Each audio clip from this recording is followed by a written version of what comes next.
করেছেন, পাশাপাশি একটি দীর্ঘ কাজ একটি নেক আমলের অংশগ্রহণ করার জন্য তৌফিক দান করেছেন।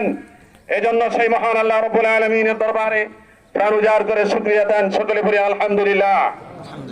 প্রিয় ভাইয়েরা আমার, শুরুতেই আমি বলতে চাই, আমাদের প্রিয় মানুষ, আমাদের একজন জনপ্রিয় মানুষ, বীর মুক্তিযোদ্ধা, বিশেষ করে আমার হৃদয়ের একাংশ, আমার অত্যন্ত গভীর মহব্বতের মানুষ, আমার শ্রদ্ধাভাজন ব্যক্তিত্ব বীর মুক্তিযোদ্ধা আলহাজ এস.এম.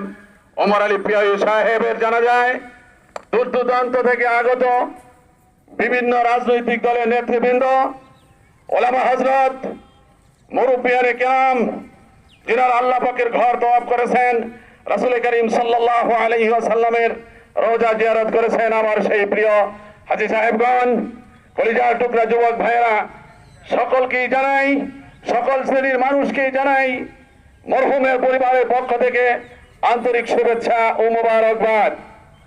আমরা যথাসময়েই ইনশাআল্লাহ ওনার জন্য আমরা দোয়া দিব। আমি সংক্ষিপ্ত আকারে দুটি কথা আমাদের সম্মুখে বলতে চাই।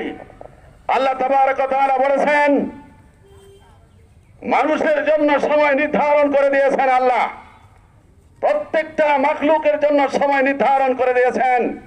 নির্ধারিত সময়েই তার মৃত্যু হবে, 1 মিনিট আগেও নয়, 1 মিনিট পরেও নয়, একেবারে নির্ধারিত সময়।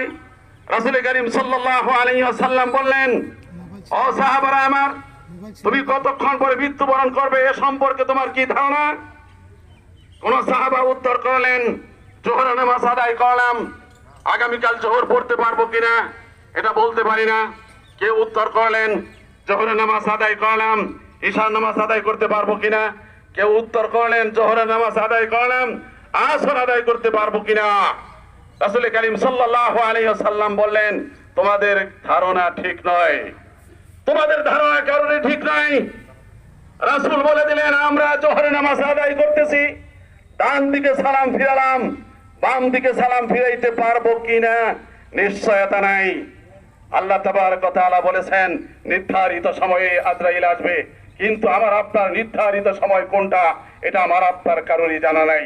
এজন্য আমাকে আপনাকে সতর্ক থাকতে হবে, সদা সর্বদা মৃত্যুর জন্য প্রস্তুত থাকতে হবে।